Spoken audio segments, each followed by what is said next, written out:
Hello, pilots, and welcome back to Flight Academy. It's time for Season 2. This series is brought to you by Out of Arc Gaming, and as always, my name is Phil. 11 pilots go head-to-head in a round-robin single-ship tournament to find out who is the ace pilot.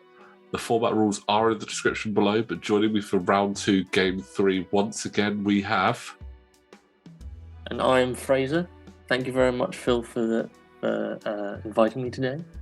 No worries, Fraser. Welcome back. We've got another good game on our hands here. We actually have your opponent from round 1 back on the table in Quinn, and he is up against the other Star Viper in the roster. So let's quickly go through the list. I'll run through what Quinn has brought. He has the TIE SE bomber from the First Order with Grudge, running prime thrusters, plasma torpedoes, proton rockets, skilled bombardier, proximity mines, cluster mines, and shield upgrades. Those things start very cheap. I don't know. I think he needs more upgrades, personally. I mean, I don't know if he'll have enough space on the table for any more upgrades at this rate. But yeah, you can get a lot on those bombers. And what's Andy brought to the table? Andy has Dallin Oberos in Star Viper, who has prime thrusters, the ion torps, the afterburners, and the Virago title. Which is super nice. I do like the Virago title. One thing to quickly mention, obviously, we made a note of this in round 1. Obviously, Andy is back playing after about 2 years out. There was a slight mishap when reading Virago, in that he read that the 2 charges gave him 2 shields. So there will be a point where you see him lose his final health, but due to the fact that the card wasn't checked at the time, he thought he had an extra shield. So really good case of always reading the cards, but it wasn't picked up by other players, so we carried on the game. For future games, this has been noted and updated, so don't worry about that, guys. But that's a very aggressive move there from Quinn, going over that rock, taking some damage, though, unfortunately. If he thinks it's worth it, then fair enough. Yeah. But obviously the new 2.5 rules there for obstacles, meaning that once you've cleared them, you don't skip your action step, which is... Indeed. I kind of like that, actually. It's kind of a nice change. That you have to be on them, yeah. Yeah, that if you go over them and you clear them, you can still take an action. Obviously, with how damaging they can be now, it gives you a sort of a reward isn't the right word. I think like a condolence prize, essentially, as it were, to allow you to have something after, as we saw with Quinn, taking 2 damage from going over it. Yeah, a bit of grace, yeah. Because the obstacles are a lot more savage now.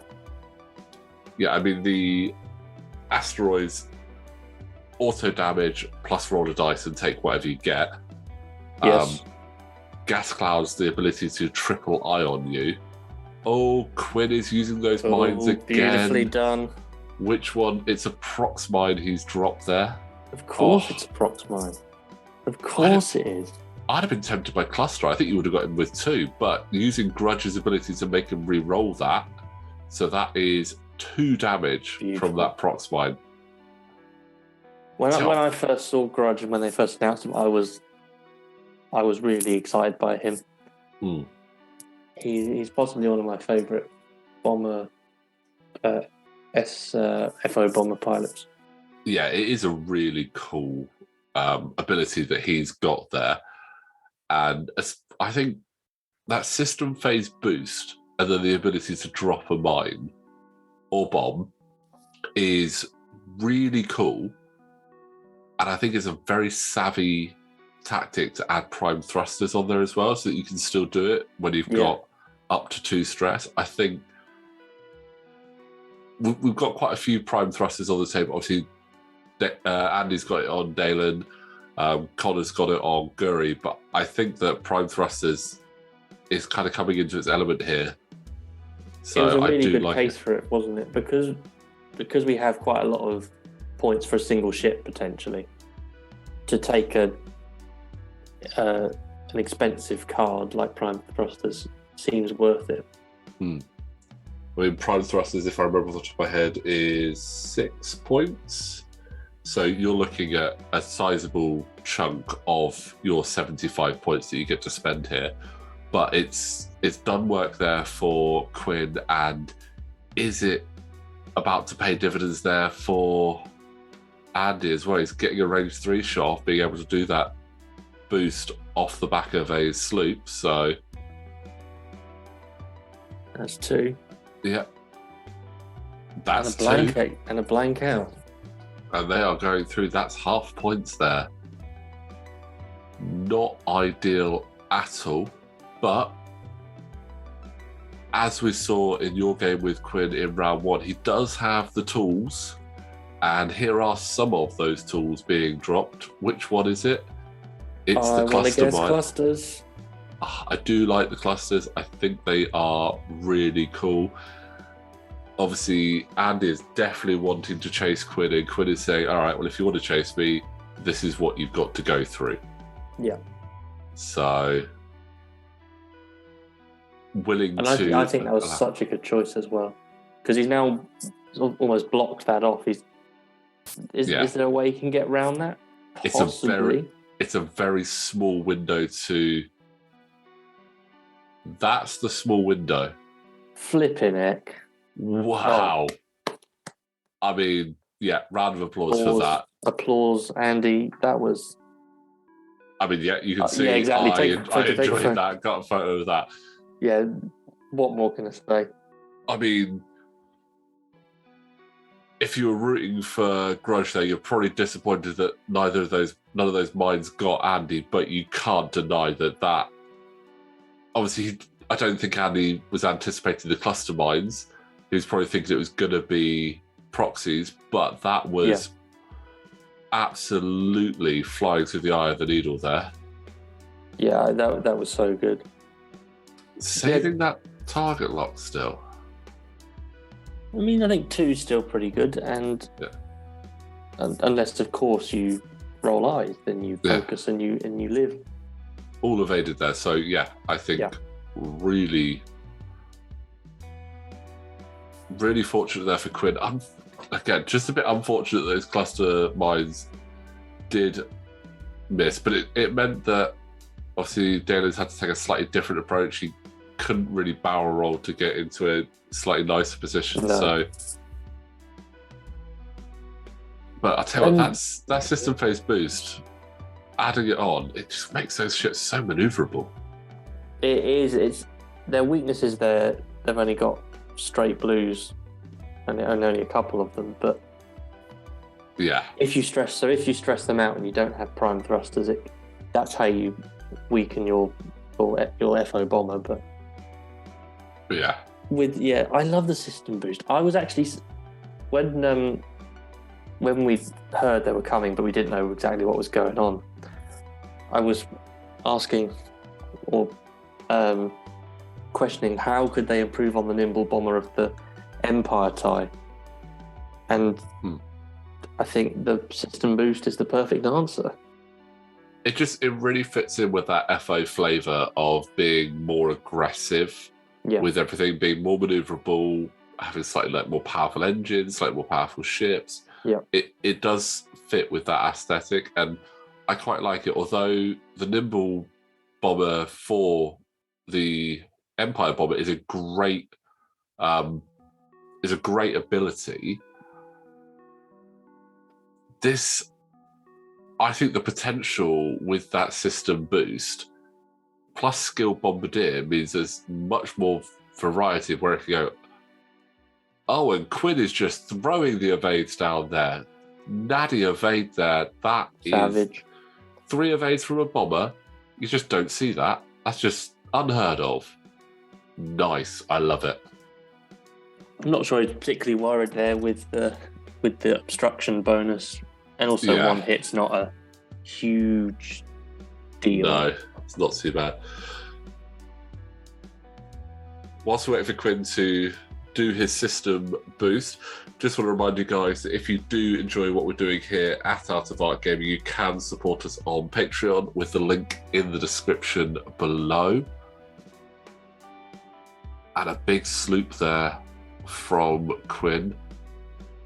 Again, it's got a good dial. It's got quite a manoeuvrable dial. You mentioned obviously the blues are only straight, which makes sense. That you can't begrudge that. No, I can't. It's still like the other moves it's got is still very versatile. And again, adding prime thrusters on there just really elevates it. It's a good combo. I can't deny that. I definitely consider using it. Well, potentially it's more of an option now with the new squad building. Yeah. That I'm not going to comment on. But when you might think, is it worth the points previously? But it's definitely a strong combo, yeah. But that is an interesting 4 straight. Goes over the rock, only takes the 1 damage there. Yes. But using Dalen's ability to rotate 90 degrees once you fully execute maneuver, that's a really good ability there. Plus, taking the tractor ability, but not having any of the negatives of the tractor. And not only that, you can actually chain that with prime thrusters or afterburners as well. That's true. So that, again, it's just making an already crazily maneuverable ship even more crazily maneuverable. Yeah. So I think Andy's just trying to visualize where a potential boost barrel roll will get him. And again, with the fact that those barrel rolls are bendy, the possibilities are nigh on endless. Going for the boost, though, I think if we weren't chopping off just a little bit of the edge, understandably, I think a barrel roll inwards and left would be. Yeah. I mean, that's still strong though. That's bank it's one right and then barrel left. Yeah, it's going to be tight if it gets the arc. I wouldn't have thought so. Oh no, I think it just misses that back corner. But it means he's not getting shot. So absolutely. And that in itself is good. But he's lined himself up for a Quinn special, I think. Come on, we want a nice cluster mine. Here we go. He's dead. Oh, that's true. No.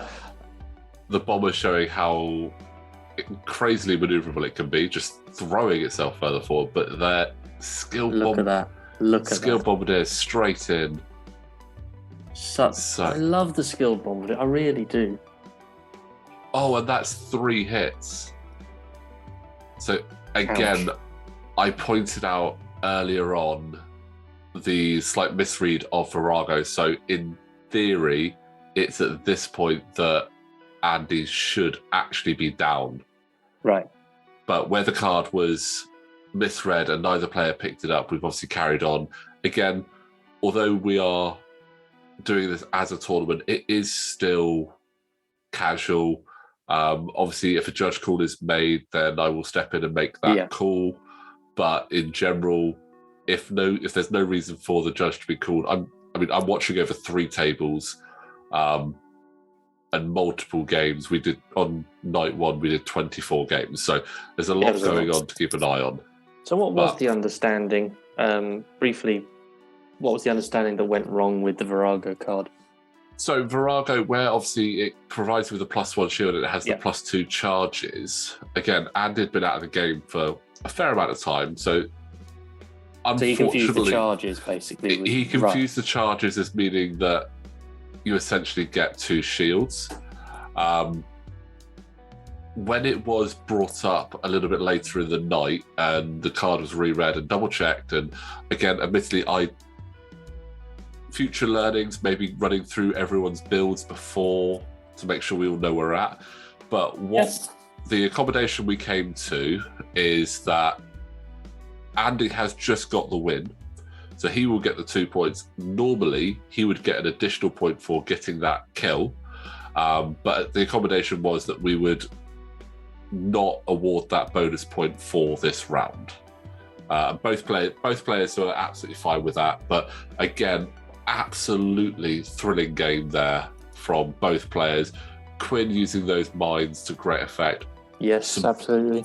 Beautiful flying there from Andy, threaded the needle past those cluster mines. So yeah, absolutely thrilling game. But Fraser, thank you very much for joining us for game 3 there. Thank you, Phil. And guys, don't forget, like the video, subscribe to the channel, link for the Patreon in the description below, but we will see you next time for game 4.